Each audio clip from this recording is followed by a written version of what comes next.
আজ ধর্মনগর জেলা কংগ্রেসের এক গুরুত্বপূর্ণ সাংগঠনিক মিটিংয়ে আমাদের মধ্যে উপস্থিত হয়েছেন সর্বভারতীয় কংগ্রেস কমিটির সম্পাদক, আমাদের ত্রিপুরা,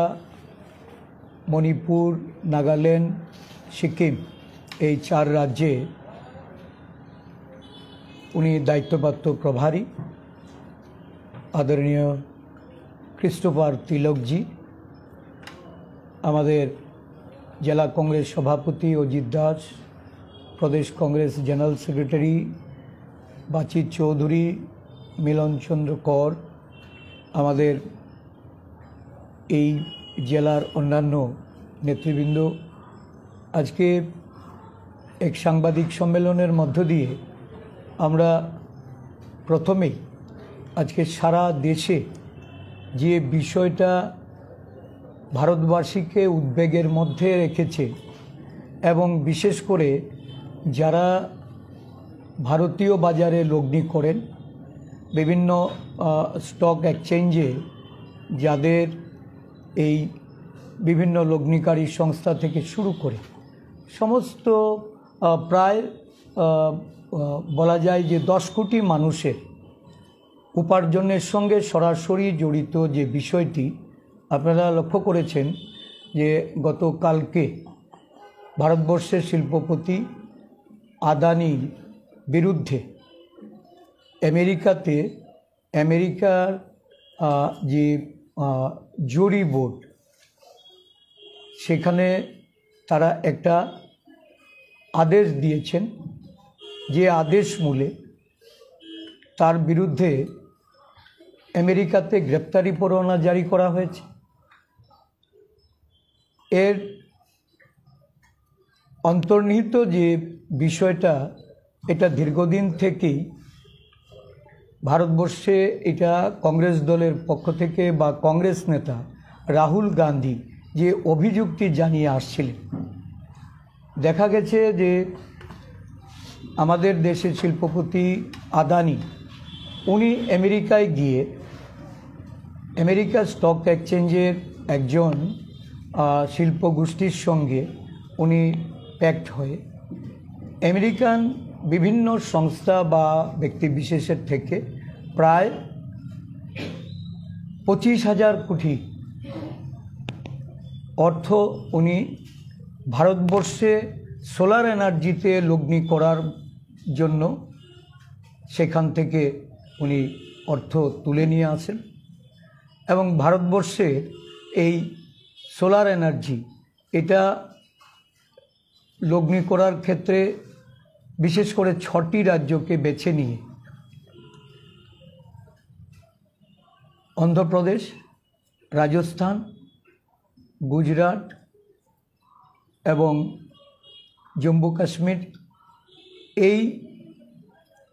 পরবর্তী সময়ে এটা মহারাষ্ট্র, তাতেও এই বিষয়টা এটা লগ্নিকারীর বিষয়ে তারা পদক্ষেপ গ্রহণ করে। কিন্তু দেখা যায় যে সোলার এনার্জির ক্ষেত্রে ঊর্জা মূল্য বৃদ্ধি, এই কারণে রাজ্য সরকারগুলি এতে তারা সম্মতি প্রদান করেনি যে পাওয়ার সেখানে এটা উৎপাদন হবে, সেখানে মূল্য বৃদ্ধির কারণে তারা রাজি হয়নি। কিন্তু ভারত সরকারের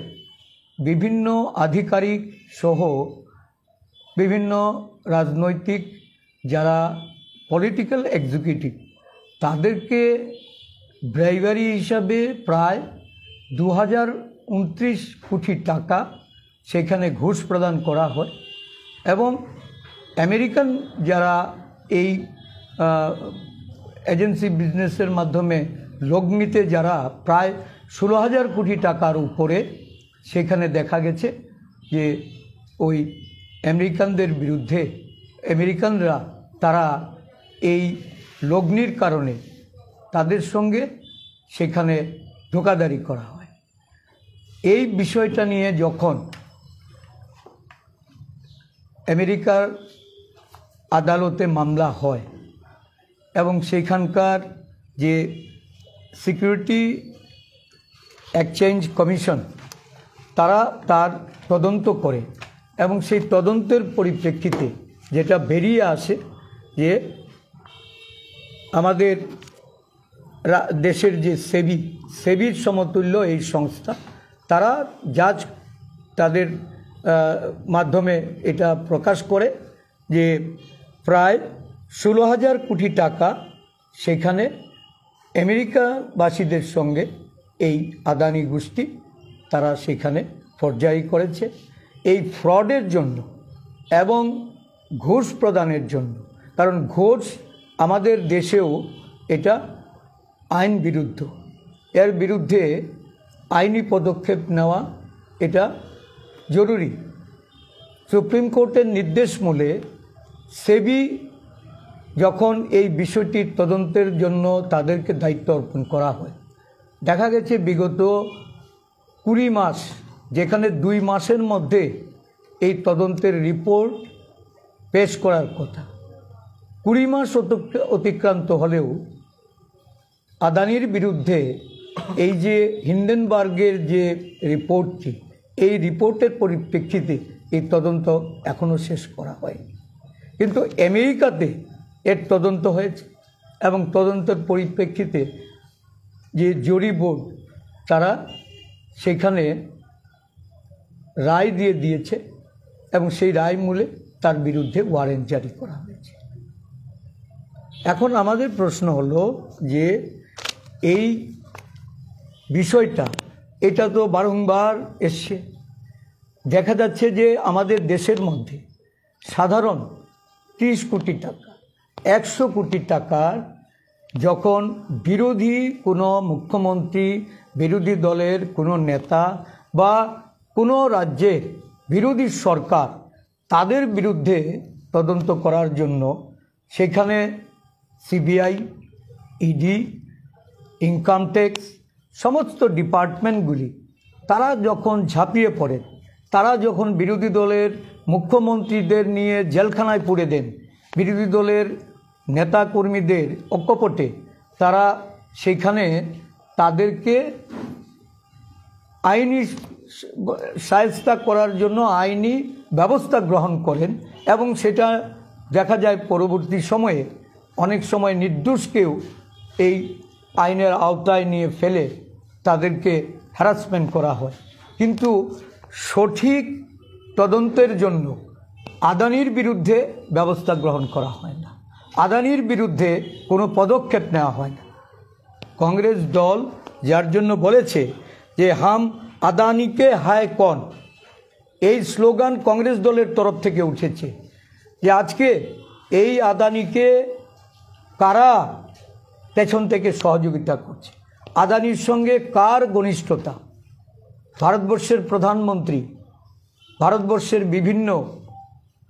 উচ্চ পর্যায়ের মন্ত্রিসভার সদস্য থেকে শুরু করে বিভিন্ন শাসক দলের নেতৃত্বরা তাদের সঙ্গে আদানিদের ওঠা বসা, আদানি সহ আরও 7 জনের বিরুদ্ধে আজকে আমেরিকান কোর্টে যে গ্রেপ্তারি পরোয়ানা জারি হয়েছে এবং সেবির যিনি কর্ণধার মাধুরী পুরী বিচ, যার বিরুদ্ধে কংগ্রেস দলের তরফ থেকে অভিযোগ উঠেছে এবং তদন্তের জন্য আমরা বারংবার বলেছি, দেখা গেছে আজকে এই অর্থনৈতিক যে ডিফালকেশন, এই ডিফালকেশনে তাদের নাম সব ধীরে ধীরে প্রকাশ পেয়েছে। আমরা কংগ্রেস দলের তরফ থেকে এই বিষয় নিয়ে, কারণ এটা কারা ক্ষতিগ্রস্ত, দেখা গেছে যে এই ঘটনায় গতকালকে প্রায় স্টক এক্সচেঞ্জে যে একটা মারাত্মক পতন নেমে এসছে, এতে করে ভারতবর্ষের প্রায় 10,000 কোটি যে বিনিয়োগকারী তাদের বিরাট ক্ষতির সম্মুখীন হতে হয়েছে। ভারতবর্ষের একটা এই যে এনার্জি আমাদের যেটা ক্রয় করতে হয়, আপনারা দেখেছেন এই ত্রিপুরা রাজ্যেও বিদ্যুৎ মাশুল বৃদ্ধি হয়েছে। ভারতবর্ষের বিভিন্ন রাজ্যে গুজরাটে আমরা দেখেছি যে ইন্দোনেশিয়া থেকে কোল যারা ইম্পোর্ট করে নিয়ে এসছেন, এই কয়লার মূল্য 50% বৃদ্ধি করে এই কয়লা বিক্রি করেছে আদানি কোম্পানি। এবং এই কয়লার মূল্য বৃদ্ধিতে বিদ্যুৎ মাশুল বৃদ্ধি হয়েছে এবং এই বিদ্যুৎ মাশুলের ট্রেন্ড আজকে সারা দেশে সমস্ত রাজ্যে রাজ্যে এটাকে এফেক্ট করেছে। একটা শিল্প গোষ্ঠীকে সুযোগ করে দেওয়ার জন্য আর দেশের শিল্পের যারা এতকাল ধরে বিদেশের সঙ্গে ব্যবসা করে এসছেন, কাজ করে এসছেন, আজকে আদানির এই ঘটনায়, কারণ ভারতবর্ষের আর কোনো শিল্পপতি কোনো সময় বিদেশের কোনো কোর্টে তাদের বিরুদ্ধে এই ধরনের গ্রেপ্তারি পরোয়ানা কোনো ধরনের মামলা এর আগে আমরা দেখিনি। তো স্বাভাবিকভাবেই ভারতবর্ষের শিল্পপতিদের মান,